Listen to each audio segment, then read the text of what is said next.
اعوذ باللہ من الشیطان الرجیم بسم اللہ الرحمن الرحیم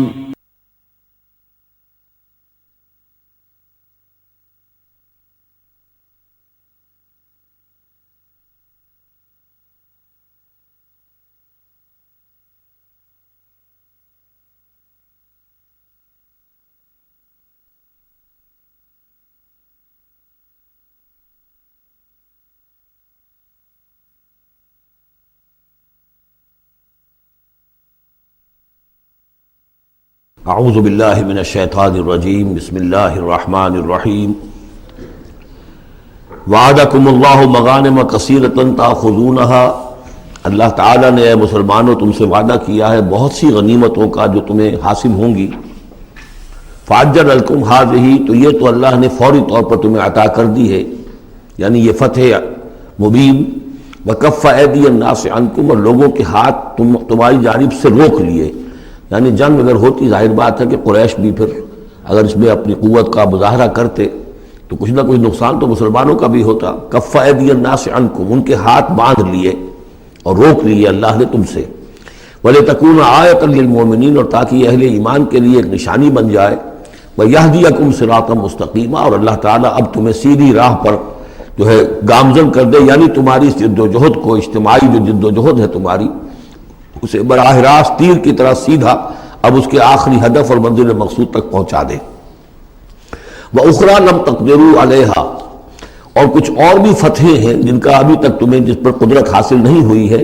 قد احاط اللہ بہا، اللہ تعالیٰ ان کا بھی احاطہ کیے ہوئے ہے، یعنی یہ کہ اس کے فوراً بعد تمہیں ایک فتح ملے گی جو کہ خیبر کی ہوگی، کیونکہ یہ اس جو رکوع ہم نے دوسرا پڑھائے ہیں، تیسرا اس سے پہلے نازل ہوا ہے، اور یہ کہ پھر فتح مکہ ہونے والی ہے۔ اللہ تعالیٰ نے یہ تمام فتوحات جو اللہ کے تو علم میں ہے، اللہ کے نے ان کا احاطہ کیا ہوا ہے۔ وَقَالَ اللَّهُ عَلَىٰ كُلِّ شَيْءٍ قَدِيرٌ، اللہ ہر چیز پر قادر ہے۔ وَلَوْ قَاتَلَكُمُ الَّذِينَ كَفَرُوا لَوَلَّوُا الْأَدْبَارَ، اور اگر یہ کافر یعنی قریش مکہ تم سے جنگ کرتے تو لازماً پیٹ دکھا دیتے، پیٹ پھیر جاتے۔ ثُمَّ لَا يَجِدُونَ وَلِيًّا وَلَا نَصِيرًا، اور پھر نہ پاتے اپنے لیے کوئی حمایتی، کوئی مددگار۔ سنت اللہ التی قد خلت من قبل، یہ اللہ کی وہ سنت ہے، اس کا دستور ہے، اس کا قانون ہے کہ جو پہلے سے چلا آ رہا ہے، یعنی یہ کہ اللہ تعالیٰ اپنے رسولوں کی مدد کرتا ہے۔ تو اب رسول کے ساتھ اگر وہ جنگ پر آمادہ ہو گئے ہوتے تو یقیناً ان کو پیٹھ دکھانی پڑتی اور شکست ان کا مقدر بنتی۔ سنت اللہ التی قد خلت من قبل ولن تجد لسنت اللہ تبدیلا، اور نہیں پاؤ گے تم اللہ کی سنت اور اللہ کے دستور میں کوئی تبدیلی۔ وَهُوَ الَّذِي كَفَّ أَيْدِيَهُمْ عَنْكُمْ وَأَيْدِيَكُمْ عَنْهُمْ بِبَطْنِ مَكَّةَ، وہی ہے جس نے روک لیے ان کے ہاتھ تمہاری طرف بڑھنے سے اور تمہارے ہاتھ ان کی طرف بڑھنے سے۔ بِبَطْنِ مکہ، بیچ شہر مکے کے، یعنی مکے کی وادی میں اور مکے کے شہر میں اگر یہ جنگ ہوتی اور یہ خونریزی ہوتی، مِن بَعْدِ أَنْ أَسْفَرَكُمْ عَلَيْهِمْ، اور یہ اللہ نے روک دیا اس کے بعد کہ اللہ نے تمہیں ان پر فتح دے دی تھی، یعنی کہ واقعتاً دل میں قریش شکست کھا چکے تھے، وہ سمجھ گئے تھے کہ ہمارے لیے مقابلہ ممکن نہیں ہے، ورنہ وہ صلح کبھی نہ کرتے۔ ان کے لیے تو یہ چیز گویا کہ بڑی موت سے بھی بڑھ کر جو تھی، بھاری تھی، کہ مسلمان جو ہے ان کے ساتھ ہم صلح کریں، انہیں تسلیم کر لیں، اور پھر یہ بھی طے کریں کہ اگلے سال آپ آئیے اور ہم 3 دن کے لیے یہ پورا مکہ خالی کر دیں گے، آپ یہاں جس طرح چاہے عمرہ کریں۔ یہ شرط بھی اس میں شامل تھی اگلے سال، لیکن اس سال آپ کو جانا پڑے گا، ہماری ناک جو ہے اتنی نہ کٹے کہ اسی سال آپ عمرہ کر لیں، لیکن یہ ہے کہ بہرحال آئندہ آپ آئیں گے۔ تو اس کے بعد کہ اللہ نے تمہیں ان پر فتح دے دی تھی۔ وَكَانَ اللَّهُ بِمَا تَعْمَلُونَ بَصِيرًا، اور جو کچھ تم کر رہے ہو اللہ اسے دیکھ رہا ہے۔ هُمُ الَّذِينَ كَفَرُوا وَصَدُّوكُمْ عَنِ الْمَسْجِدِ الْحَرَامِ، وہی لوگ ہیں، یعنی ان کے جرائم کا تذکرہ ہو رہا ہے جنہوں نے کفر کیا تو اور تمہیں روکے رکھا مسجد حرام تک جانے سے۔ وَالْهَدْيَ مَعْكُوفًا أَن يَبْلُغَ مَحِلَّهُ، اور ہدی کے جو جانور لے کے گئے تھے مسلمان احرام کے ساتھ ساتھ، وہ ہدی کے جانور تھے کہ کعبے کے لیے نیاز کے یہ جانور ہیں، وہ رکے ہوئے تھے کہ وہ اپنی اصل جگہ پر یبلغ محلہ، کہ اس کا اصل مقام تو یہ تھا کہ کعبے جائیں، وہاں پر ان کا چڑھاوا چڑھایا جائے، ان کی قربانی دی جائے، لیکن یہ کہ وہ رکے ہوئے تھے کہ وہاں تک نہیں پہنچ سکتے تھے۔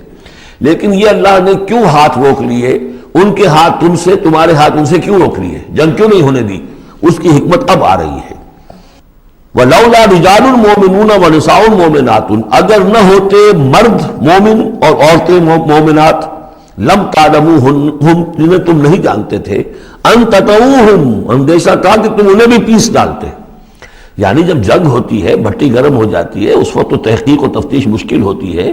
اب وہ مسلمان کے جو ہجرت نہیں کر سکے، ان میں ضعفاء بھی تھے، ان میں مریض بھی تھے، ان میں عورتیں بھی تھیں جن کے لیے ممکن ہی نہیں تھا، جیسا کہ ہم سورہ نساء میں پڑھ چکے ہیں کہ جن کے لیے بالکل ممکن ہی نہیں تھا، اللہ تعالیٰ نے ان کو معاف کر دیا تھا. ہجرت نہیں کر رہے تب بھی اللہ ان سے مواخذہ نہیں کرے گا. تو اب وہ لوگ بھی موجود تھے مکے کے اندر. اب اگر یہ چکی چلتی تو پھر تو یہ پیس ڈالتی ان کو بھی. وَلَوْلَا رِجَالٌ مُؤْمِنُونَ وَنِسَاءٌ مُؤْمِنَاتٌ لَمْ تَعْلَمُوهُمْ أَن تَطَؤُوهُمْ، تم جانتے ہی نہیں تھے، ہو سکتا ہے کہ تم انہیں بھی کچل دیتے. فَتُصِيبَكُم مِّنْهُمْ مَعَرَّةٌ، اور ان کے معاملے میں پھر تم پر ایک الزام آ جاتا، بغیر علم، اس کے بغیر کہ تمہیں کوئی علم ہو، تمہاری بے خبری میں تم پر الزام آتا کہ ان اہل ایمان نے آ کر اپنے اہل ایمان ساتھیوں کو بھی قتل کر دیا. لیدخل اللہ فی رحمتہ، اللہ نے اسی لیے روک دیا اس جنگ کو اس وقت اور تمہیں فتح دے دی صلح کی شکل میں، تاکہ اللہ تعالیٰ داخل کرے اللہ تعالیٰ اپنی رحمت میں جس کو چاہے.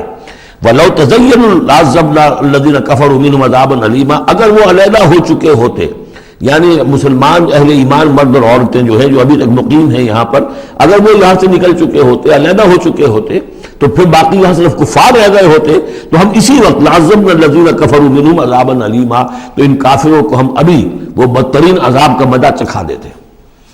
اس جعل الذین کفروا فی قلوبہم الحمیۃ حمیۃ الجاہلیہ، جب کافروں نے اپنے دلوں کے اندر ایک حمیت جو ہے، ایک بڑی غیرت اور حمیت کا معاملہ، لیکن وہ حمیت جاہلی تھی کہ ہم لوگ، اور کیسے ممکن ہے کہ ہم انہیں یہاں پر عمرہ کرنے دیں. یہ لوگ کہ جو بے دین ہو گئے، ان کے اعتبار سے جو بے دین تھے، جو ہم اپنے آبا و اجداد کے دین کو چھوڑ گئے، تو وہ جو نسل پرستی اور قوم پرستی ان میں تھی، اور آبا پرستی تھی، اور اپنی روایت پرستی تھی، اس کے بنا پر حمیت جاہلیت ان کے دلوں کے اندر اتنی کوٹ کوٹ کر بھری ہوئی تھی. اس جعل الذین کفروا فی قلوبہم الحمیۃ حمیۃ الجاہلیہ، انہوں نے حمیت جاہلی کو اپنے دلوں کے اندر راسخ کر لیا تھا. فانزل اللہ سکینتہ علی رسولہ وعلی المؤمنین، تو اللہ تعالیٰ نے اپنا طرف سے سکون نازل فرما دیا اپنے رسول پر صلی اللہ علیہ وسلم اور اہل ایمان پر. وَأَلْزَمَهُمْ كَلِمَةَ التَّقْوَىٰ، اور اللہ تعالیٰ نے ان پر لازم کر دیا تقویٰ کی بات کو، یعنی اللہ تعالیٰ نے تقویٰ کو ان پر لازم کر دیا. وَكَانُوا أَحَقَّ بِهَا، یقیناً وہ تقویٰ کے زیادہ حقدار بھی ہے، وَأَهْلَهَا، اور واقعتاً تقویٰ کے اہل ہیں، ان کے اندر تقویٰ موجود ہے. وَكَانَ اللَّهُ بِكُلِّ شَيْءٍ عَلِيمًا، اور یقیناً اللہ تعالیٰ ہر چیز کا علم رکھتا ہے. لَقَدْ صَدَقَ اللَّهُ رَسُولَهُ الرُّؤْيَا بِالْحَقِّ، اب ایک شبہ کا ازالہ ہو رہا ہے کہ کچھ لوگوں کو یہ خیال پیدا ہوا ہوگا کہ رسول کا تو خواب بھی سچا ہوتا ہے اور وحی کے درجے میں ہے. حضور نے ہمیں فرمایا تھا کہ میں نے خواب دیکھا کہ ہم عمرہ کر رہے ہیں تو چلو، اور یہاں ہم عمرہ نہیں کر سکے تو رسول کا خواب جھوٹا ہو گیا. یہ اگر شک کسی کے دل میں پیدا ہوا تو اس کو ظاہر کر رہے ہیں کہ رسول کا خواب جھوٹا نہیں ہوا. یعنی یہ کہ اس میں جب حضور سے پوچھا بھی گیا، آپ نے تو فرمایا تھا کہ ہم عمرہ کریں گے، تو آپ نے فرمایا تھا یہ میں نے کب کہا تھا کہ اسی سال ضرور کریں گے، عمرہ کریں گے. چنانچہ اگلے سال وہ عمرہ ہوا. سن 7 میں اسے عمرہ قضا کہتے ہیں، جو صلح حدیبیہ میں طے ہو گیا تھا کہ اگلے سال آپ آئیے عمرہ کیجیے. تو عمرہ قضا جو ہے، یہ عمرہ چونکہ رہ گیا تھا، درمیان میں ہی بند ہو گیا، تو عمرہ قضا، اس عمرے کی قضا اگلے سال جو ہے سن 7 میں آپ نے دی. اور 3 دن تک قریش نے مکے کو خالی کر دیا، پہاڑوں پر چڑھ گئے، اور مسلمان 3 دن تک مکے کے اندر مقیم رہے. انہوں نے اپنے اطمینان سے عمرہ ادا کیا. تو فرمایا لقد صدق اللہ رسولہ الرؤیا بالحق، اللہ نے بالکل سچا دکھایا خواب اپنے رسول کو، اس میں قطعاً کسی جھوٹ کا شائبہ نہیں. لَتَدْخُلُنَّ الْمَسْجِدَ الْحَرَامَ إِنْ شَاءَ اللَّهُ آمِنِينَ مُحَلِّقِينَ رُؤُوسَكُمْ وَمُقَصِّرِينَ لَا تَخَافُونَ، تم اے مسلمانوں لازماً داخل ہوگے مسجد حرام میں انشاءاللہ پورے امن کے ساتھ، آمنین بے کھٹکے، محلقین رؤوسکم ومقصرین، اپنے سروں کو حلق بھی کراؤ گے اور قصر بھی کراؤ گے.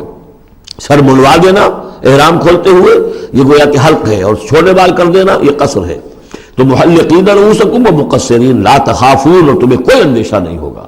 یعنی جو ہو گیا اگلے سال کہ بالکل مکہ خالی، کوئی اندیشہ نہیں، کوئی مڈ بھیڑ نہیں، کسی طرف سے کوئی تانا نہیں، کوئی بری بات بھی سننے میں نہیں آئی، اور وہ سب لوگ جو ہے وہ رہے اپنے پہاڑوں کے اوپر. فعلم ما لم تعلموا، تو اللہ جانتا ہے جو تم نہیں جانتے. فجعل من دون ذلك فتحا قریبا، تو اس کے بعد اللہ تعالیٰ نے ایک بڑی فتح رکھی ہے قریب. یعنی یہ کہ اس کے فوراً بعد اس سے ورے، اس لیے کہ اس عمرہ قضا سے پہلے فتح خیبر ہوئی ہے، اور بہت جو مغانم کا تذکرہ ہو رہا ہے اس میں جو غنیمت آئی ہے بہت نمایاں، وہ غزوہ خیبر کی ہے۔ ایک تو یہ کہ یہودیوں کا گڑھ تھا، بہت مالدار تھے، پھر یہاں سے جو گئے تھے 2 قبیلے نکل کر گئے تھے، وہ بھی اکثر ان میں سے وہی آباد ہو گئے تھے، تو وہ ان کی بڑی جمعیت تھی وہاں پر، اور یہودی ویسے مالدار ہوتے ہیں، تو وہاں پر جو غنیمت ملی ہے مسلمانوں کو، اس کے اندر اشارہ ہو رہا ہے اللہ تعالیٰ نے اس سے پہلے کہ تم عمرہ قضا ادا کرو، اور جب تم داخل ہوگے مسجد حرام، اس سے پہلے جو ہے اللہ تعالیٰ تمہیں فتح دے گا، نصیب کرے گا۔ اب وہ آیت آ گئی، هو الذی ارسل رسولہ بالہدی ودین الحق لیظہرہ علی الدین کلہ، یعنی یہ جو سلسلہ اب جا رہا ہے، صراط مستقیم، سیدھا راستہ، کس منزل کی طرف جا رہا ہے؟ دنیا میں مسلمانوں تمہاری جد و جہد کی منزل کیا ہے؟ اللہ کے دین کا غلبہ، اس لیے کہ ہم نے اپنے رسول کو بھیجا ہی اس کام کے لیے۔ یہ سورہ توبہ میں آیت ہم پڑھ چکے ہیں، فرق صرف یہ ہے کہ وہاں پر تھا هو الذی ارسل رسولہ بالہدی ودین الحق لیظہرہ علی الدین کلہ ولو کرہ المشرکون، یہاں آخری حصہ وکفی باللہ شہیدا۔ لیکن سورہ توبہ والی آیت جو کہ تم پھر سورہ صف میں آ جائے گی، وہ بھی اب زیادہ دور نہیں رہی ہے، وہ بھی ہم جلدی پڑھیں گے۔ تو اللہ نے تو بھیجا ہے اپنے رسول کو صلی اللہ علیہ وسلم الہدا دے کر، یعنی قرآن حکیم جو ہدایت کاملہ ہے، نو انسان را قیام آخری حامل رحمت للعالمین، هو الذی ارسل رسولہ بالہدی ودین الحق، اور دین حق دے کر بھیجا ہے۔ یہ دین کی بات کیجئے، اب دیکھیے الدین، ان اقیم الدین، اللہ کے دین کو قائم کرو۔ ام لہم شرکاء شرعوا لہم من الدین ما لم یأذن بہ اللہ، کیا ان کے شریکوں نے بھی کوئی دین دیا ہے انہیں؟ اللہ نے انہیں دین حق دیا ہے، اور دین حق اس لیے دیا ہے کہ اسے غالب کرے کل کے پورے نظام زندگی کے اوپر، پورے نظام زندگی پر۔ وہی ہے جس نے بھیجا ہے اپنے رسول کو صلی اللہ علیہ وسلم بالہدا، ہدایت دے کر، قرآن دے کر، ودین الحق، اور سچا دین، حق دین، عادلانہ نظام زندگی دے کر، لیظہرہ علی الدین کلہ، تاکہ وہ غالب کرے اسے کل کے کل نظام زندگی پر، وکفی باللہ شہیدا، اور کافی ہے اللہ مدد کے لیے۔ عام طور پر ترجمہ یہاں پر گواہ کا کیا گیا ہے، آپ نے دیکھا ہوگا، لیکن یہاں اس لفظ شہید کا مطلب جو مدد کے ہے، اس کے لیے یہ کہ نوٹ کیجئے جو سورہ بقرہ کے 30 رکوع میں آیا تھا، فَإِن كُنتُمْ فِي رَيْبٍ مِّمَّا نَزَّلْنَا عَلَىٰ عَبْدِنَا فَأْتُوا بِسُورَةٍ مِّن مِّثْلِهِ وَادْعُوا شُهَدَاءَكُم مِّن دُونِ اللَّهِ إِن كُنتُمْ صَادِقِينَ، بلا لو اپنے مددگاروں کو اللہ کے سوا اگر تم سچے ہو۔ تو چونکہ اصل میں شہدہ کے معنی تو ہے حاضر ہونا، شہدہ یشہد، کسی کی موجودگی اور حاضری، جو موجود ہوتا ہے وقوع پر وہی صحیح گواہی دینے کا ہے، اس لیے اس کے معنی گواہی کے پیدا ہو گئے، اور جو موجود ہو وہی آپ کی مدد بھی کر سکتا ہے، اس لیے اس کے معنی مددگار کے بھی ہیں۔ آپ کا کوئی دوست ہے، بڑا آپ کا بہی خواہ ہے، لیکن جب آپ پر کوئی ستم ہو رہا تھا، ظلم ہو رہا تھا، زیادتی ہو رہی تھی، وہ موجود ہی نہیں تھا بیچارہ، وہ کیا کرے گا؟ آپ کی مدد نہیں کر سکتا۔ تو مددگار بھی معنی ہے لفظ شہید کے۔ وَكَفَى بِاللَّهِ شَهِيدًا، اللہ کافی ہے مددگار کی حیثیت سے۔ محمد الرسول اللہ والذین معہ، یہ وہ جماعت ہے جو اس بیعت کی بنیاد پر وجود میں آئی ہے۔ نوٹ کر لیجئے اس بات کو، یہ بیعت کے تذکرے کے ساتھ اب یہ آیت آ رہی ہے۔ محمد رسول اللہ صلی اللہ علیہ وسلم ایک بیعت تو وہ لیتے تھے کہ جو کوئی ایمان لاتا تھا، ایمان کی بیعت، لیکن یہ آپ نے اہل مکہ سے کبھی نہیں لی، بلکہ وہاں تو جس نے بھی کہہ دیا اشہد ان لا الہ الا اللہ واشہد ان محمد رسول اللہ، کوئی فارمل ڈیکلریشن، کوئی اور اس کے لیے کوئی سمبولک کوئی اقدام نہیں تھا، الا یہ کہ کوئی باہر سے آتا تھا تو بیعت ہوتی تھی۔ اس کے بعد آپ نے بیعت مکے میں 2 لی ہے، بیعت عقبہ اولیٰ، بیعت عقبہ ثانیہ، اور بیعت عقبہ ثانیہ کی بیعت وہ ہے کہ جس سے اب وہ ایک جماعتی شکل بنی ہے، اس لیے کہ اس کے الفاظ کیا ہیں، متفق علیہ روایت ہے، یہ بخاری اور مسلم دونوں میں، راوی اس کے حضرت عبادہ بن صامت رضی اللہ تعالیٰ عنہ۔ وہ بیعت کیا تھی؟ بایعنا رسول اللہ صلی اللہ علیہ وسلم علی السمع والطاعۃ فی العسر والیسر والمنشط والمکرہ وعلی اثرۃ علینا وعلی لا ننازل امر اہلہ وعلی ان نقول بالحق اینما کنا لا نخاف فی اللہ لومۃ لائم۔ ہم نے بیعت کی تھی اللہ کے رسول سے کہ آپ کا ہر حکم سنیں گے اور مانیں گے، اطاعت کریں گے، فی العسر والیسر، خواہ مشکل ہو اور خواہ آسانی ہو، والمنشط والمکرہ، خواہ ہماری طبیعت آمادہ ہو، خواہ ہمیں اپنی طبیعتوں پر جبر کرنا پڑے، وعلی اثرۃ علینا، خواہ ہم پر دوسروں کو ترجیح دی جائے، ہم کبھی نہیں کہیں گے کہ ہم آپ کے پرانے ساتھی ہیں، آپ نے بالکل ایک نووارد کو ہمارے اوپر امیر کیسے مقرر کر دیا، نہیں، اٹس یور پریروگیٹو، یہ آپ کا اختیار ہوگا، جس کو آپ چاہیں امیر بنائیں۔ وَعَلَىٰ اللَّهُ نَازِلُ أَمْرَهُ لَهُ، جنہیں آپ والی امر بنا دیں گے، امیر بنا دیں گے، ان سے بھی ہم جھگڑیں گے نہیں، ان سے تعاون کریں گے، ان کی اطاعت کریں گے. جیسے کہ ایک اور حدیث میں حضور نے فرمایا من اطاعنی فقد اطاع اللہ ومن عصانی فقد عصى اللہ، جس نے میری اطاعت کی اس نے اللہ کی اطاعت کی، اور جس نے میری نافرمانی کی اس نے اللہ کی نافرمانی کی. ومن اطاع امیری فقد اطاعنی، جس نے میرے مقرر کردہ امیر کی اطاعت کی اس نے میری اطاعت کی. ومن عصى امیری فقد عصانی، جس نے میرے مقرر کردہ امیر کی نافرمانی کی اس نے میری نافرمانی کی. اب ظاہر بات ہے جب جماعتی زندگی ہوتی ہے تو ایک ہی امیر نہیں ہوتا. اب ایک فوج ہے، ایک سپہ سالار ہے، لیکن اور چھوٹے چھوٹے جو اس کے حصے ہیں، میمنہ پر کوئی اور ہے، میسرہ پر کوئی اور ہے، اب قلب پر کوئی اور ہے، چھوٹے چھوٹے کمانڈرز بھی تو ہیں. چھوٹی سی کمپنی ہے، پلاٹون ہے، پھر بٹالین ہے، بٹالین سے اوپر بھی ریجیمنٹ ہے. ہر جگہ پر جو ہے اس کے جو آفیسرز موجود ہیں، جو کمانڈرز موجود ہیں، ان سب کا سلسلے وار سب اطاعت کا نظام اگر نہیں ہوگا تو وہ فوج کہاں ہوئی. اس طرح جماعت ہے، ایک پورے ملک کے اندر جماعت ہے، اس کا امیر ہے، پھر اس کے کئی صوبائی اس کی شاخیں اس کے امیر ہیں، تو یہ تو نظام اس طرح چلے گا. تو یہاں پر وَعَلَىٰ أَن نَّقُولَ بِالْحَقِّ أَيْنَمَا كُنَّا، اور آخری بات جو تھی اس بیعت کے اندر کہ ہم جہاں کہیں بھی ہوں گے حق بات ضرور کہیں گے. مشورہ مانگا جائے گا، مشورہ دیں گے. We will not hold back our opinions، ہم اپنی رائے دیں گے، حق بات کہیں گے جہاں کہیں ہوں گے، لیکن اس کے بعد جو فیصلہ ہوگا فَإِذَا عَزَمَ الْأَمْرُ، جیسا کہ ہم پڑھ چکے ہیں، جب فیصلہ ہو جائے تو پھر یہ کہ اللہ اور اس کے رسول کی اطاعت لازم ہے.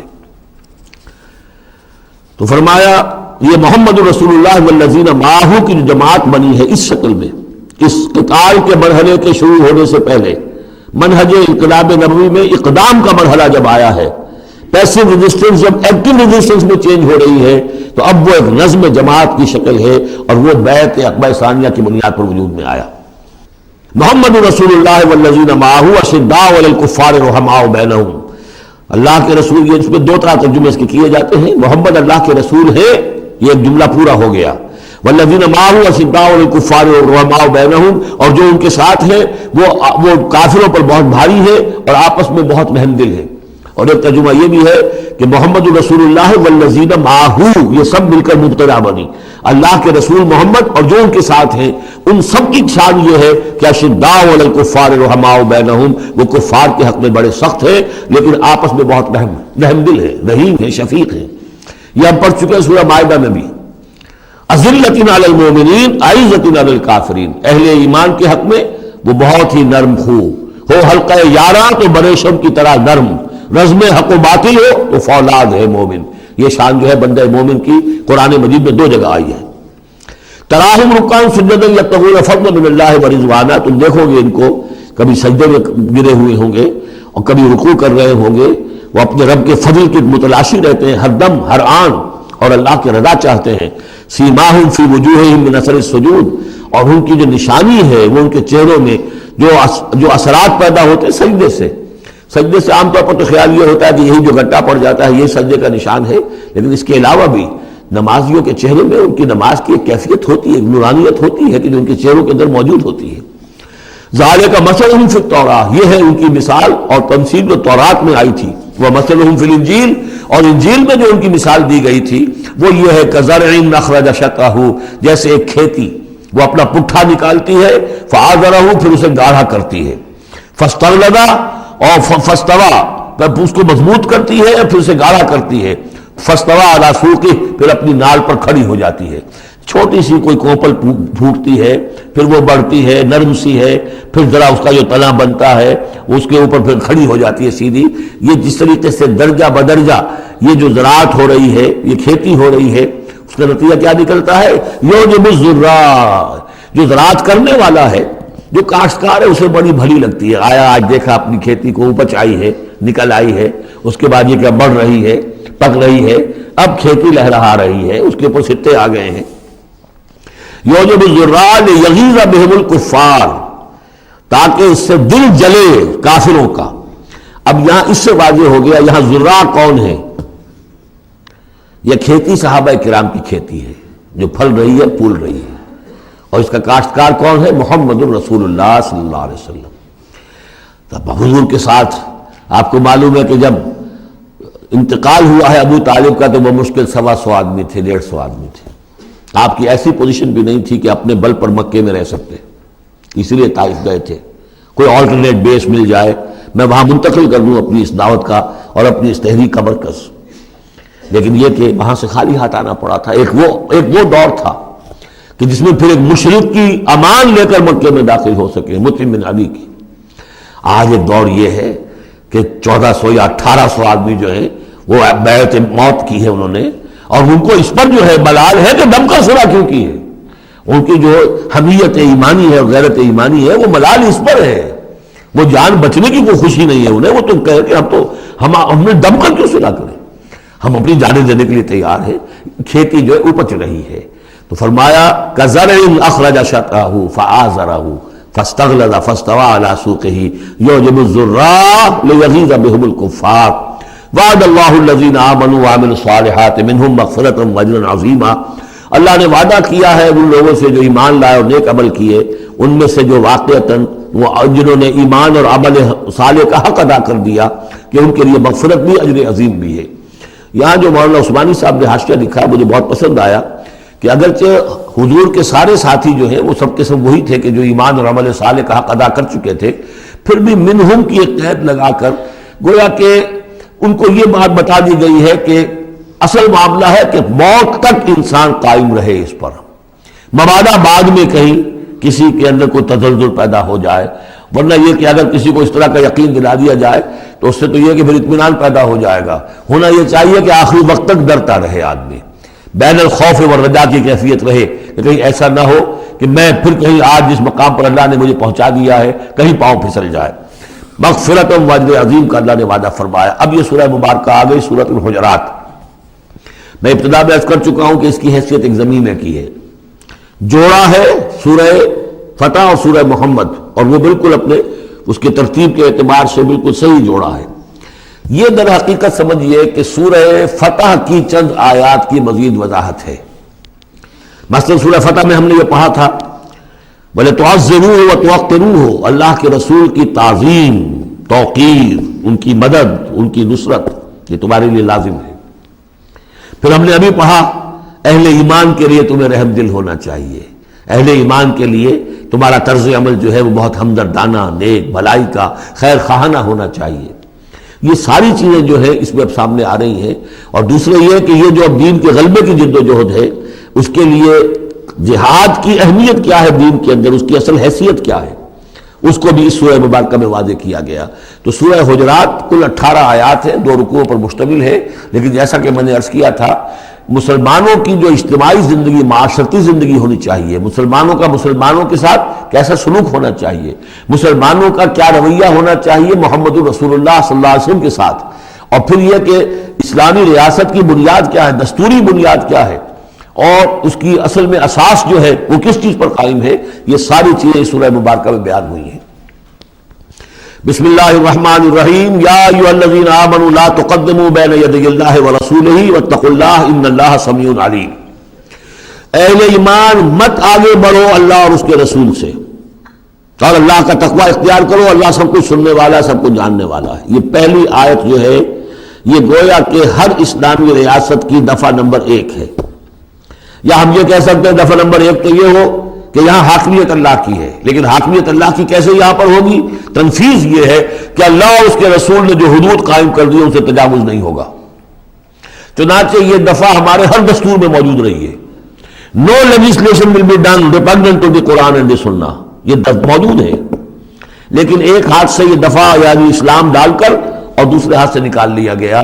ایک آئیڈیولوجیکل کونسل بنا دی گئی ہے، وہ غور کرتی رہے گی، کوئی قانون کوئی خلاف ہے اگر اسلام کے تو وہ رپورٹ پیش کرتی رہے گی، سال بسال رپورٹیں آتی رہیں گی، کوئی لازم نہیں ہے دستور کی روح سے کہ ان کی دی ہوئی رپورٹ پر عمل بھی ہوگا، لہذا وہ الماریوں پر الماریاں بھرتی رہیں۔ کام ہوا ہے، محنتیں ہوئی ہیں، کوششیں ہوئی ہیں، ان میں ایک بڑی اچھی محنت ہوئی تھی جو اقتصادیات کے بارے میں ہوئی تھی کہ سود کے بغیر کیسی بینکنگ کا نظام قائم کیا جائے، اس میں بڑی محنت ہوئی ہے، لیکن دستور میں کوئی گارنٹی نہیں ہے کہ اس آئیڈیولوجیکل کونسل کی کوئی سفارشات لازماً وہ ان کی تنفیذ بھی ہوگی، تو معلوم ہوا کہ وہ بس ایک ایکسرسائز ان فیوٹیلٹی ہے اکثر و بیشتر۔ تو فرمایا پہلی بات تو یہ طے کر لو کہ اللہ کا حکم اور اس کے رسول کا حکم، کتاب اور سنت، no legislation can be done here repugnant to the book of Allah Quran and the Sunnah of the profit صلی اللہ علیہ وسلم۔ یہ ہے اصل الاصول، یہ ہے دفعہ، کہ اس دفعہ سے اب یہ ریاست اسلامی بن گئی کہ جو بھی لیجسلیٹو باڈی آپ بنائیں، اسے آپ پارلیمنٹ کہیں، اسے مجلس ملی کہیں، اسے آپ کانگریس جو کہیں، اس کی لیجسلیٹو اتھارٹی جو ہے وہ لمیٹڈ ہے، limited by the injunctions of the Quran and the Sunnah. اس دائرے کے اندر اندر وہ قانون سازی کر سکتے ہیں، اس لیے کہ اس دائرے کے اندر اندر جو کچھ ہے وہ مباح ہے، اور مباح کے اندر آپ اکثریت کے ساتھ فیصلہ کر لیجئے۔ کسی دعوت میں آپ کر رہے ہیں، مہمان بلا رہے ہیں، اس میں مشروب کون سا سرو کیا جائے، اس میں روح افزا شربت پلایا جائے یا کوئی سیون اپ پلایا جائے یا کیا کیا جائے، اب اس کو اب وہ بھی مباح ہے، وہ بھی مباح ہے، اب کثرت رائے سے فیصلہ کر لیجیے۔ لیکن کثرت رائے کیا 100% رائے بھی اللہ کے کسی حکم میں تبدیل نہیں کر سکتی، وہ تو دائرہ ہے، اس دائرے کے اندر اندر رہنا ہے، جس کو کہ ایک حدیث سے حضور نے بہت عمدگی سے واضح کیا ہے۔ آپ نے فرمایا مثل المؤمن کمثل الفرس فی عقیتہ، مومن کی مثال ایسی ہے جیسے کہ گھوڑا جو بندھا ہوا ہے کھوٹے کے ساتھ۔ ظاہر بات ہے مومن میں جو اللہ کو مانتا ہے تو اللہ کے حکم سے بندھ گیا، رسول کو مانتا ہے رسول کے فرمان سے بندھ گیا، قرآن کو مانتا ہے تو قرآن کے احکام سے بندھ گیا۔ تو ایک آدمی وہ ہے مادر پدر آزاد ہے، نہ اللہ کو جانے نہ رسول کو جانے نہ کسی آسمانی ہدایت کو مانے، وہ جو چاہے قانون بنائے، وہ سوڈمی کو بھی جائز قرار دے دیں، ہومو سیکشولیٹی کو بھی جائز قرار دے دیں، دو مردوں کی شادی کو جائز قرار دے دیں، لیگل سٹیٹس دے دیں، ان کی مرضی ہے جو چاہے کریں، لیکن مسلمان تو پابند ہوتا ہے۔ تو پہلی یہ آیت جو ہے انتہائی اہم ہے، اور گویا کہ اس کی ترجمانی ہے جو پاکستان کے دستور میں وہ الفاظ لکھے ہوئے ہیں، no legislation can be done here repugnant to the Quran and Sunnah۔ یا ایھا الذین آمنوا لا تقدموا بین یدی اللہ ورسولہ واتقوا اللہ ان اللہ سمیع علیم۔ اس کے بعد جو آ رہی یہ 4 آیتیں، یہ خاص طور پر حضور کے ساتھ کیا طرز عمل ہونا چاہیے۔ دستوری بنیاد اسلامی ریاست کی یہ آ گئی، اللہ اس کے رسول کے احکام کی اطاعت، لیکن ایک ہماری ثقافت، ہماری تہذیب، ہمارے کلچر کی ایک بنیاد ہے، اور وہ بنیاد کیا ہے؟ حضور کی تعظیم، حضور سے محبت، حضور کے نقش قدم کی پیروی، آپ کے سرتابی نہ کرنا، آپ کے آواز کے مقابلے میں اپنی آواز بلند نہ کرنا۔ اب یہ آ رہا، یہ ہے وہ توقروہ و تعذروہ، یہ گویا کہ اس کی شرح ہے۔ یا ایھا الذین آمنوا لا ترفعوا اصواتکم فوق صوت النبی، اہل ایمان اپنی آواز کبھی بلند نہ کرنا نبی کی آواز پر، ولا تجہروا لہ بالقول کجہر بعضکم لبعض، اور جس طرح تم آپس میں بلند آواز سے ایک دوسرے سے بات کر لیتے ہو، ایسی حرکت کوئی نبی کے ساتھ نہ کر بیٹھنا، ان تحبط اعمالکم، مبادا تمہارے سارے اعمال حبط ہو جائیں۔ تم سمجھو گے میں نے کوئی گناہ کبیرہ تو نہیں کیا ہے، میں نے چوری نہیں کی، ڈاکہ نہیں ڈالا، زنا نہیں کیا، کچھ نہیں کیا، لیکن نہیں، گستاخانہ طرز عمل نبی کی شان میں یہ تمہارے سارے کاموں کو حبط کر دے گا، اکارت کر دے گا۔ وانتم لا تشعرون، تمہیں پتہ بھی نہیں چلے گا۔ ان الذین یغضون اصواتهم عند رسول اللہ اولئک الذین امتحن اللہ قلوبهم للتقوی، ایک چیز کو ایک منفی انداز میں بھی کہا، اب یہ کہ مثبت انداز میں، شاباش دینے کے انداز میں، بے شک وہ لوگ جو اپنی آوازیں پست رکھتے ہیں رسول اللہ کے سامنے، یہی وہ لوگ ہیں کہ جن کے دلوں کو اللہ نے چن لیا ہے، امتحان کر کے جانچ پرکھ کر چن لیا ہے، اختیار کر لیا ہے تقویٰ کے لیے۔ اب ان کے دلوں میں اللہ تعالیٰ تقویٰ زیادہ سے زیادہ پیدا کر دے گا۔ لہم مغفرۃ واجر عظیم، ان کے لیے مغفرت ہے اور بہت بڑا اجر ہے۔ ان الذین ینادونک من وراء الحجرات اکثرهم لا یعقلون، یہ بھی ایک سوء ادب تھا، اور یہ ویسے بھی عام معاشرت کے اعتبار سے بھی سوء ادب ہے۔ وہ لوگ آتے تھے بدو باہر سے، اب حضور کا اپنے معمولات تھے، کس وقت آپ کو برآمد ہونا ہے اپنے حجرے سے، اور وہ باہر سے کھڑے ہو گئے، یا محمد اخرج علینا، آئیے ذرا باہر تشریف لائیے۔ فرمایا ان الذین ینادونک من وراء الحجرات، بے شک وہ لوگ جو آپ کو پکارتے ہیں دیواروں کے پیچھے سے، حجرات کے باہر سے، اکثرهم لا یعقلون، ان میں سے اکثر وہ ہے جو عقل نہیں رکھتے۔ ولو انہم صبروا، اگر وہ صبر کرتے حتی تخرج الیہم، کہ آپ خود برآمد ہوتے اپنی حجرے سے، تشریف لاتے باہر، لکان خیرا لہم، یہ ان کے حق میں بہت بہتر تھا۔ واللہ غفور الرحیم، اللہ غفور اور رحیم ہے۔ یہ انہوں نے جان بوجھ کے گستاخی نہیں کی، یہ صرف بدو ہوتے تھے، اور ظاہر بات ہے وہ مہذب لوگ نہیں تھے، اس حوالے سے ان کے ہاں جو بھی تھا، اور عرب کا بدو وہ تو یوں سمجھیے کہ بہت ہی زیادہ ان آداب وغیرہ سے بہت ناواقف، بہت دور، تو اس لیے انہوں نے کہا کہ اگرچہ انہوں نے کی ہے یہ زیادتی، لیکن اللہ غفور ہے اور رحیم ہے، بخشنے والا ہے، آئندہ اس کا اعادہ نہ ہو۔ اس کے بعد 8 احکام آ رہے ہیں مسلمان معاشرے کو مضبوط اور مربوط رکھنے کے لیے، اس لیے کہ اقامت دین کی جد و جہد، غلبہ دین کی جد و جہد، اگر یہ جماعت مضبوط نہیں ہے، مستحکم نہیں ہے، مربوط نہیں ہے، تو ظاہر بات ہے جدوجہد کمزور ہوگی. اور اس کے اندر رخنے کہاں سے پیدا ہو سکتے ہیں؟ 2 بڑے حکم اور 6 چھوٹے حکم. ویسے وہ چھوٹے کس وجہ سے کہہ رہا ہوں وہ بھی میں آپ سے عرض کر دوں گا، اس لیے کہ وہ ایک آیت میں 3 جمع کیے، اور یہاں پہلے یہ 2 بڑے حکم آ رہے ہیں، ان کے لیے مستقل آیات نازل ہوئی.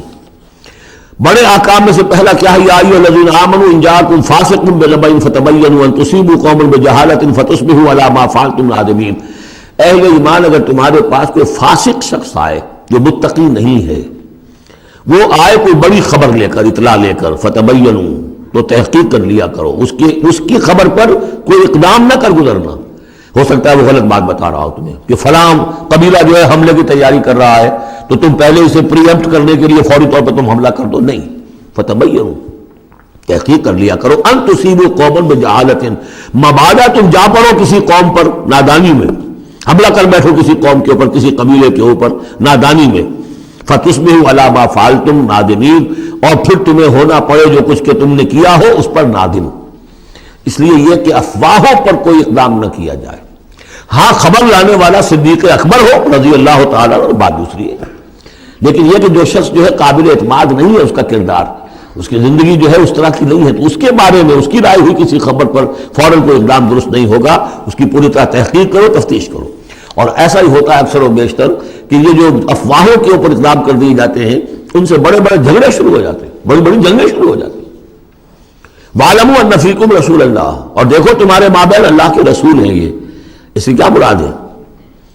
یعنی محمد صلی اللہ علیہ وسلم اللہ کے رسول ہیں، لیکن یہ تم میں سے بعض خواتین کے شوہر بھی ہیں، بعض اشخاص کے داماد بھی ہیں، بعض کے خسر بھی ہیں.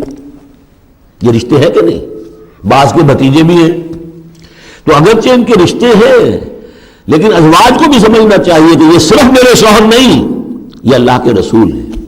بڑا فرق ہوگا اگر صرف شوہر سمجھ کر کوئی معاملہ کیا، اور لیکن یہ کہ یہ حیثیت نگاہ میں رہے کہ اللہ کے رسول ہے.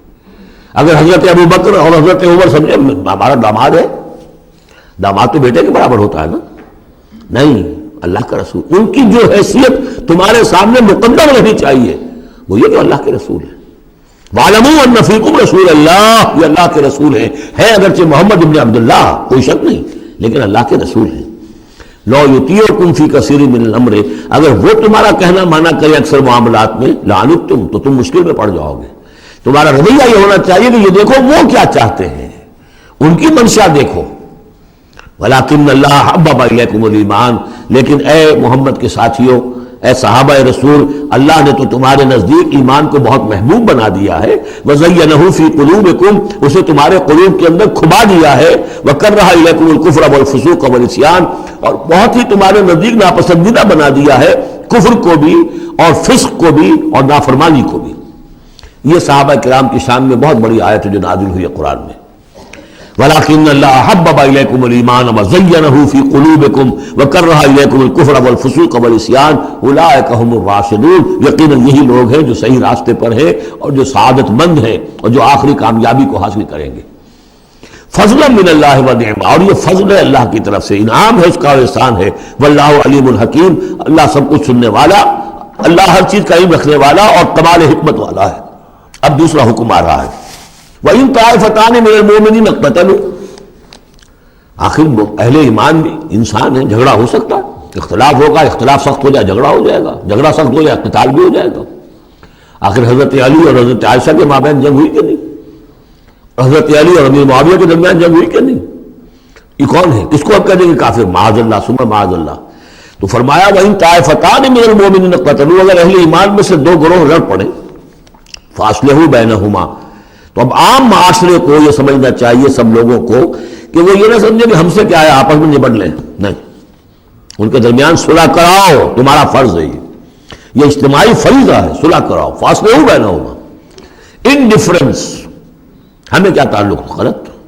اس لیے کہ یہ جو رکھنا پڑ رہا ہے، یہ اسلامی معاشرے کا رکھنا مسلمانوں کی مجموعی قوت کو کمزور کرنے کا سبب بنے گا، اور مسلمانوں کی قوت کمزور ہوتی ہے تو اللہ کے دین کے غلبے کی جدوجہد کمزور پڑ رہی ہے.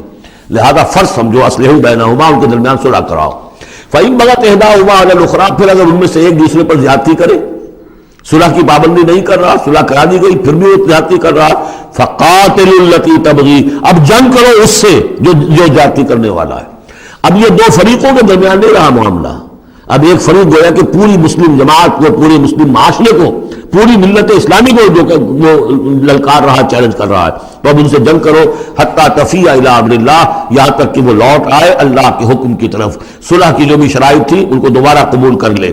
فإن فات، پھر اگر وہ لوٹ آئے، فاصلحوا بینہما، پھر ان کے مابین دوبارہ صلح کرا دو، بالعدل، انصاف کے ساتھ، واقسطوا، اور دیکھنا انصاف کا دامن ہاتھ سے نہ چھوڑنا، انصاف کرو، اس لیے کہ اب ہو سکتا ہے کہ اس دوسرے فریق پر تم کوئی زیادتی کر بیٹھو، اس لیے کہ اب اس سے تم بھی لڑے ہو، لڑ کر تم نے اسے مجبور کیا ہے کہ وہ صلح کی پابندی کرے، تو اب بھی اس پر کوئی زیادتی نہ ہو جائے۔ واقسطوا ان اللہ یحب المقسطین، اللہ تعالیٰ انصاف کرنے والوں کو محبوب رکھتا ہے۔ یہ تو دو بڑے بڑے حکم ہو گئے۔ اب ایک آیت میں 3 حکم اور دوسری میں پھر 3 حکم، یہ چھوٹے چھوٹے انفرادی سطح کے اوپر یا برادریوں کی سطح کے اوپر یا جماعتوں کے اندر جس طرح کے بڑے بڑے چیزیں پیدا ہو جاتی ہیں، بعض چیزیں معمولی نظر آتی ہیں لیکن اس سے دلوں کے اندر زخم پڑ جاتے ہیں۔ انما المؤمنون اخوة فاصلحوا بین اخویکم، یہ تو اسی کے ساتھ آ گئی۔ یقیناً تمام اہل ایمان جو ہے وہ آپس میں بھائی بھائی ہے، بس اپنے دو بھائیوں کے درمیان صلح کرا دیا کرو، واتقوا اللہ، اللہ کا تقوی اختیار کرو، لعلکم ترحمون، تاکہ تم پر رحم کیا جائے۔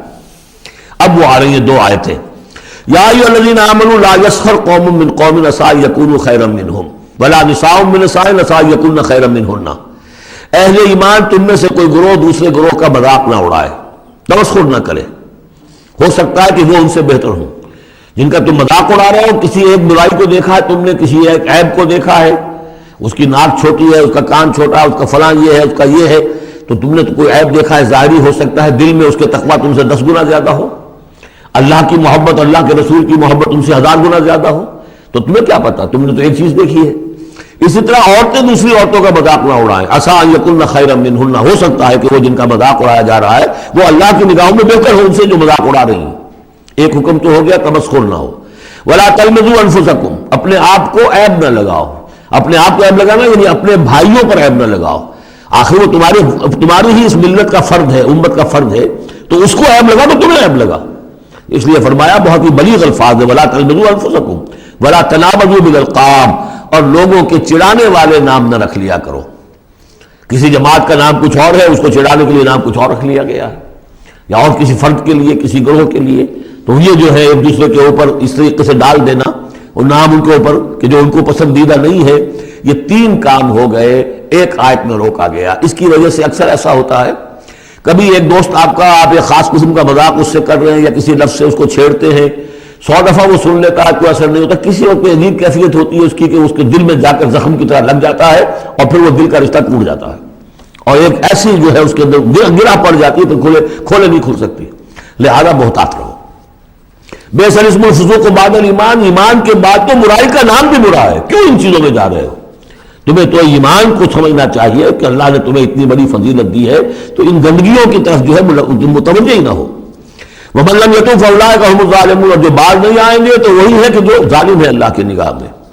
تو ترغیب بھی ہے، تشویق بھی ہے، سمجھانے کا انداز بھی ہے، اور ڈانٹ ڈپٹ بھی ہے۔ باز نہیں آؤ گے تو اللہ کی نگاہ میں پھر تم ظالم ہو۔ اگلی آیت میں پھر 3 چیزیں، وہ پہلی 3 چیزیں روح در روح ہوتی ہیں، آمنے سامنے، اور یہ 3 چیزیں وہ ہیں جو غیب میں ہوتی ہیں، پیچھے پیچھے ہوتی ہیں۔ یا ایھا الذین آمنوا اجتنبوا کثیرا من الظن ان بعض الظن اثم، اہل ایمان زیادہ ظن کرنے سے بچو، خواہ گمان بٹھا لینا کسی کے بارے میں، جب تک کہ کوئی بات ظاہر نہ ہو جائے، کسی کی طرف سے کوئی روش یا رویہ یا کوئی اقدام جو ہے واضح طور پر سامنے نہ آ جائے، اپنے دل میں خواہ کا کوئی اس کے بارے میں جس کو ہم کہتے ہیں سوء ظن پیدا کر لینا، ان بعض الظن اثم، بعض ظن جو ہے وہ تو گناہ کے درجے تک پہنچ جائیں گے، اس لیے کہ تم نے اپنے دل میں بات بٹھا لی ہے، حالانکہ اس میں وہ شے ہے ہی نہیں، لہذا یہ تمہاری طرف سے گویا کہ ایک تہمت ہو رہی ہے اس کے اوپر، قلبی طور پر تو تہمت ہو گئی۔ ولا تجسسوا، اور دوسری بات یہ ہے کہ ایک دوسرے کے حالات کی ٹوہ میں نہ رہو۔ بہرحال اسلامی ریاست ہوگی تو جاسوسی کا ایک محکمہ بھی ہوگا، وہ تو اپنی جگہ پر ہے، لیکن افراد کی سطح پر خام خواہ فلاں اس گھر میں کیا ہو رہا ہے، کیوں ہو رہا ہے، یہ دونوں بھائیوں کے معاملات کیا ہیں، کیا وجہ لڑائی کیوں نہیں ہوتی ان میں، کچھ لوگوں کی ہوتی، تلاش میں رہتے ایسی چیزوں کی۔ ولا تجسسوا، تجسس مت کرو۔ ولا یغتب بعضکم بعضا، اور تم میں سے کوئی دوسرے کی غیبت نہ کرے، کسی کے پیٹھ پیچھے غیر موجودگی میں اس کی کوئی برائی نہ بیان کرے۔ چاہے وہ برائی بالفعل اس میں ہو. حضور سے پوچھا گیا کہ حضور اگر وہ برائی اس میں ہو، آپ نے فرمایا تبھی تو غیبت ہے. اگر برائی ہے نہیں تو تہمت ہو گئی، وہ تو غیبت سے دوہرا جرم ہو گیا. لیکن یہی ہے کہ کسی مسلمان بھائی کی غیر موجودگی میں اس کی کوئی برائی بیان نہ کی جائے.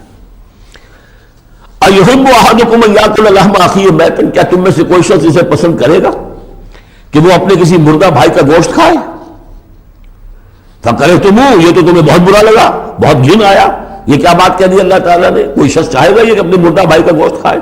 لیکن یہ اخلاقی سطح پر یہی کام تم کرتے ہو. غیبت جو ہے اخلاقی سطح پر یہی ہے. کیوں کہ جو شخص موجود نہیں ہے آپ اس کی عزت پر حملہ کر رہے ہیں. اگر وہ موجود ہوتا اپنا دفاع کرتا، لیکن موجود نہیں، دفاع نہیں کر سکتا، وضاحت کرتا. آپ کو غلط بات سمجھ میں آئی، آپ نے ٹھیک نہیں سمجھا ہے، آپ کو اطلاع صحیح نہیں ملی ہے، آپ سو طرح سے اپنی حفاظت کرتا ہے اپنی عزت کی. اور چونکہ موجود نہیں ہے آپ نے جیسے مردہ بھائی کی لاش پڑی ہے جیسے چاہو موٹی جو ہے کاٹ لو، لیکن اگر وہ زندہ ہو تو تمہیں قریب آنے دے گا. یہی ہے مثال. اَيُحِبُّ أَحَدُكُمْ أَن يَأْكُلَ لَحْمَ أَخِيهِ مَيْتًا فَكَرِهْتُمُوهُ فَاتَّقُوا اللَّهَ إِنَّ اللَّهَ تَوَّابٌ رَحِيمٌ. اور اللہ کا تقوی اختیار کرو، اللہ تواب ہے، توبہ کا بہت قبول فرمانے والا، اور رحیم ہے، بہت رحم فرمانے والا. تیسرا حصہ اس سورہ مبارکہ کا جو آ رہا ہے یہ عظیم ترین مضامین پر مشتمل ہے. ابھی تک معاملہ سارا یا ایھا الذین آمنوا یا ایھا الذین آمنوا یا ایھا الذین آمنوا، آپ نے دیکھا یہ یوں سمجھیے کہ 12 آیات میں 5 مرتبہ یا ایھا الذین آمنوا آ چکا ہے. اور ہم نے دیکھا مکی صورتیں اتنی لمبی جو ہے یا ایھا الذین آمنوا کا صیغہ وہاں ہی نہیں، لیکن یہ آیت آ رہی ہے یا ایھا الناس، اے لوگو انا خلقناکم من ذکر و انثی، اے لوگو ہم نے تمہیں پیدا کیا ہے، تم سب کو، چاہے مومن ہو چاہے غیر مومن ہو، چاہے مسلمان ہو چاہے کافر ہو، تم سب کو ہم نے پیدا کیا ہے من ذکر و انثی، ایک مرد اور ایک عورت سے. حضرت آدم اور حوا کی اولاد ہو تم. وجعلناکم شعوبا وقبائل لتعارفوا، اور ہم نے تمہیں بنا دیا ہے قوموں میں تقسیم کر دیا اور قبیلوں میں تاکہ ایک دوسرے کو پہچانو. یہ رنگ کا فرق، نسل کا فرق، اور یہ شکل و شباہت کا فرق، یہ جو بھی انسان کے نقوش ہیں ان کا فرق، زبانوں کا فرق، یہ قوموں اور قبیلوں میں جو فرق اور امتیاز انہوں نے ڈالا ہے تاکہ پہچان سکو. سارے انسان ایک ہی رنگ کے، ایک ہی شکل و صورت کے، ایک ہی معلوم ہوتا کہ سانچہ ہے فیکٹری کا، اسی میں سے سب بنے چلے آ رہے ہیں، ایک ہی زبان بولتے تو پہچانتے کیسے ایک دوسرے کو؟ یہ سارا ہے صرف پہچان کے لیے. یہ نہیں ہے کہ فلاں نسل اعلیٰ ہے، فلاں گھٹیا ہے، فلاں اونچی ہے، فلاں نیچی ہے. جیسا کہ آپ نے خطبہ دیا تھا جو آخری خطبہ ہے حجۃ الوداع کا، لا فضل لعربی علی عجمی ولا لعجمی علی عربی ولا لاحمر علی اسود ولا لاسود علی احمر الا بالتقوی. کسی عربی کو، کسی عرب کو اجمی پر کوئی فضیلت نہیں، کسی اجمی کو کسی عرب پر کوئی فضیلت نہیں، کسی سرخ رو کو کسی سیاہ فام پر کوئی فضیلت نہیں، کسی سیاہ فام کو کسی سرخ رو پر کوئی فضیلت نہیں. ہاں فضیلت ہے تو تقوی کی بنیاد پر ہے. ایچ جی ویلز نے اپنی history of concise history of the world میں یہ پیسج کوٹ کر کے لکھا کہ اگرچہ اس سے پہلے بھی تاریخ انسانی میں human fraternity, equality and freedom, انسانی حریت و اخوت و مساوات کے واس تو بہت کہے گئے، لیکن یہ ہے کہ تاریخ انسانی میں یہ ماننا پڑتا ہے کہ پہلی مرتبہ ان اصولوں پر بالفعل ایک معاشرہ قائم کیا محمد نے صلی اللہ علیہ وسلم. حالانکہ دشمن ہے، اس نے حضور کی سیرت پر حملے کیے ہیں بالکل وہی اسی طرح کے جیسے رشدی نے کیے ہیں. رشدی نے ذرا انداز اور زیادہ گھناؤنا استعمال کیا ہے چونکہ وہ تو فکشن اس نے ایک طور سے بنائی ہے، لیکن اس نے وہ تاریخ لکھ رہا تھا تو اس طرح کا انداز تو نہیں ہے، لیکن باتیں وہی کہی ہیں. اس کے باوجود کس بات کو ماننے پر مجبور ہو گیا کہ واقعہ یہ ہے کہ محمد نے، وہ تو رسول اللہ تو نہیں مانتا، کہ یہ ماننا پڑتا ہے کہ پہلی مرتبہ for the first time in history he established a society based on these principles of human fraternity, equality and freedom. اگرچہ جو تازہ ایڈیشن ہے اس کتاب کا concise history of the world, اس میں سے یہ پیسج نکال دیا، اب تو ایڈیٹرز اور ہیں، البتہ پرانا ایڈیشن کہیں یونیورسٹی سے بھی لائبریری سے، اور وہاں سے آپ کو مل جائے گا پیسے. یا ایھا الناس انا خلقناکم من ذکر و انثی وجعلناکم شعوبا وقبائل لتعارفوا، یہ تعارف کے لیے ان اکرمکم عند اللہ اتقاکم، یقیناً تم میں سب سے زیادہ باعزت اللہ کے نزدیک وہ ہے جو سب سے بڑھ کر متقی ہے. ان اللہ علیم خبیر، یقیناً اللہ تعالیٰ سب کو جاننے والا اور باخبر ہے. قالت الاعراب آمنا، اب ایک اور بہت اہم بات آ گئی. اسلامی معاشرہ اور اسلامی ریاست کی جو شہریت ہے اس کی بنیاد کیا ہے؟ ایمان یا اسلام؟ ایمان تو دل میں ہے، چھپی ہوئی شے ہے، ویریفائبل نہیں ہے یا نہیں ہے، کیسے معلوم ہوگا؟ دنیا میں جو آپ کو قانون بنانا ہے، دنیا میں جو معاشرہ بنانا ہے، دنیا میں جو ریاست بنانی ہے، اس میں کون شامل ہوگا؟ اس کی ساری بنیاد اسلام پر ہے، ایمان پر نہیں ہے۔ لیکن آخرت میں سارا دار و مدار ایمان پر ہے، اسلام پر نہیں ہے۔ آپ جو ہے یہاں کی ابھی سینسس ہوگا آپ کے ملک میں، آپ مسلم لکھا ہوا ہے آپ کے خانے میں مسلم، لیکن یہ کہ اس کی بنا پر اللہ کے ہاں چھوٹ نہیں ہو جائے گی، اللہ دیکھے گا ایمان بھی تھا کہ نہیں۔ ان اللہ لا ينظر الى صورکم ولا الى اموالکم ولکن ينظر الى قلوبکم واعمالکم، اللہ تمہاری صورتوں اور اموال کو نہیں دیکھتا، تمہارے دلوں اور اعمال کو دیکھتا ہے۔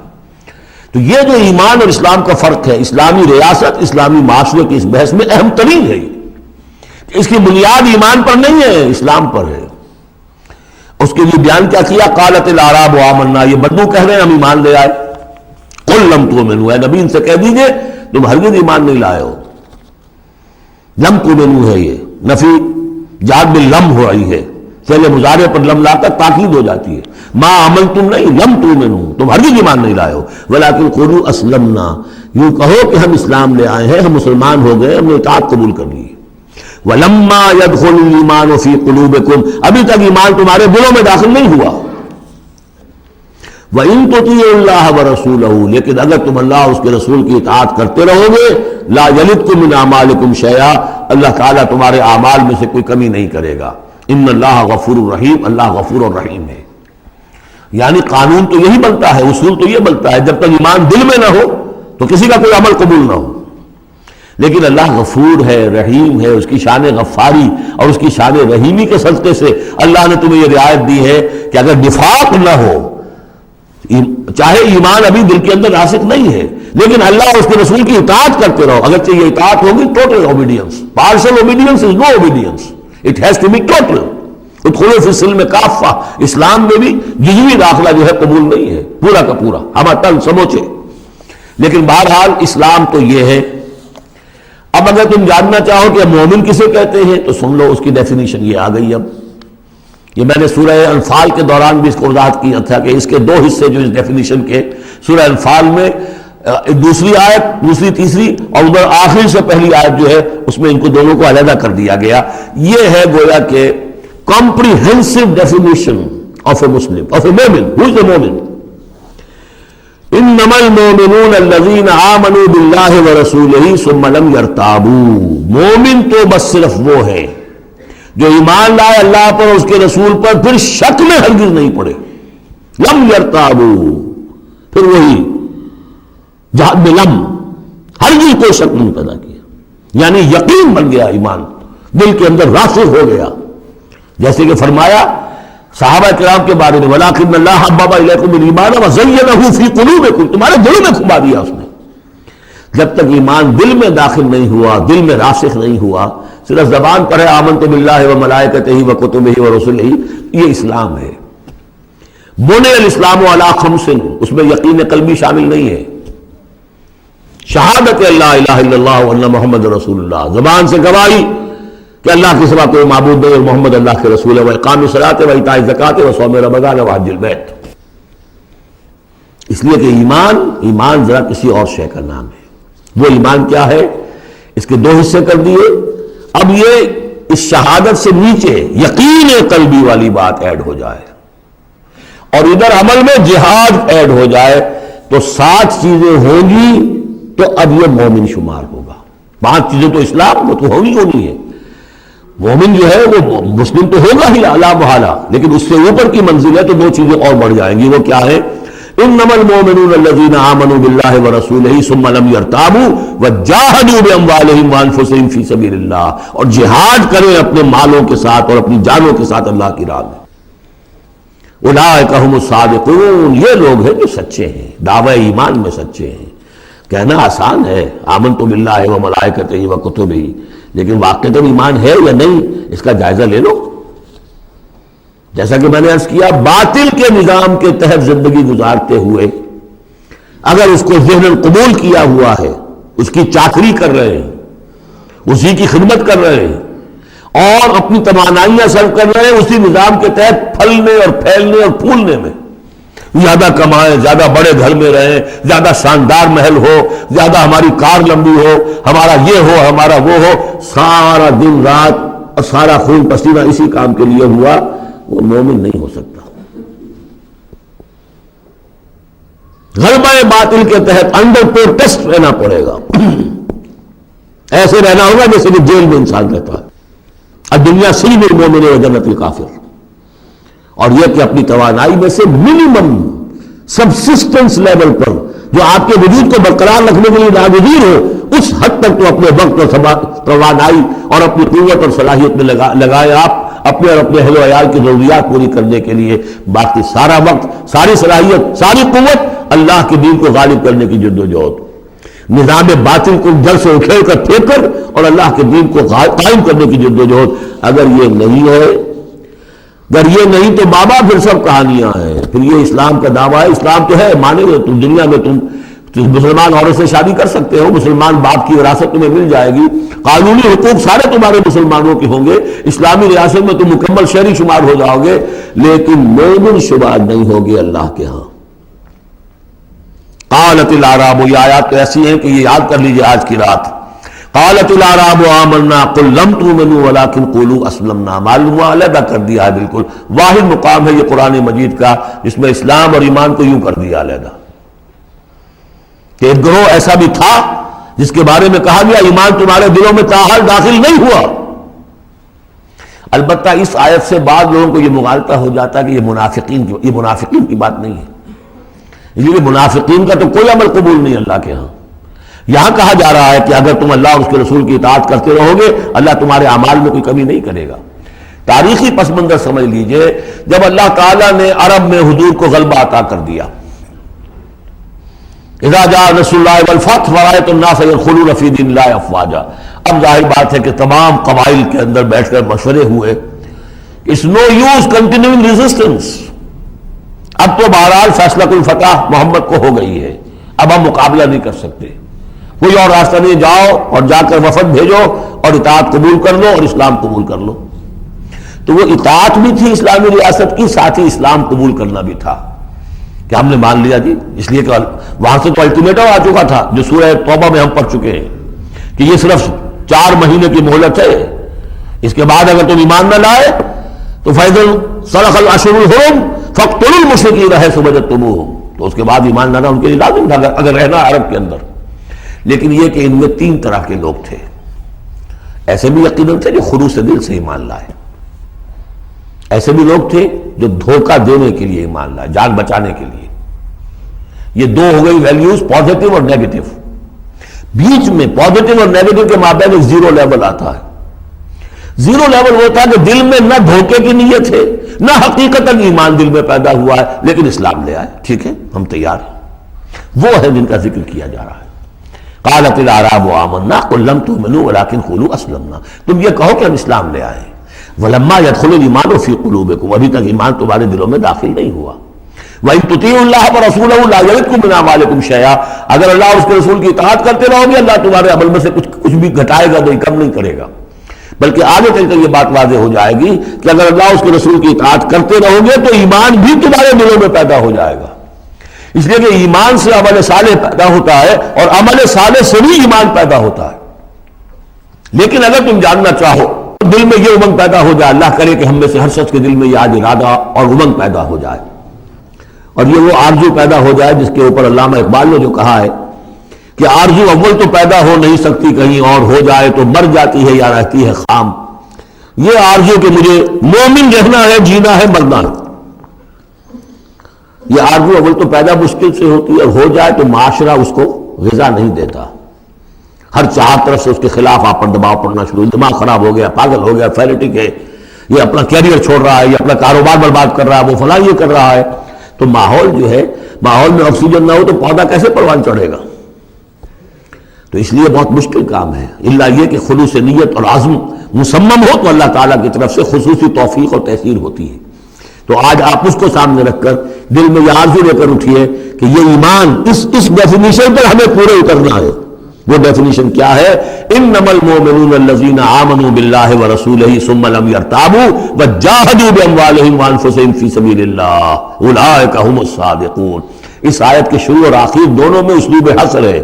مومن صرف وہ ہے جو ایمان لائے اللہ پر، اس کے رسول پر، پھر شک میں ہرگز نہیں پڑے، ان کے دل میں اس ایمان نے یقین کی شکل اختیار کر لی، اور پھر انہوں نے جہاد کیا اللہ کی راہ میں، کھپائے اس میں اپنے مال بھی اپنی جانیں بھی۔ یہی لوگ حقیقت میں سچے ہیں اپنے دعوی ایمان میں۔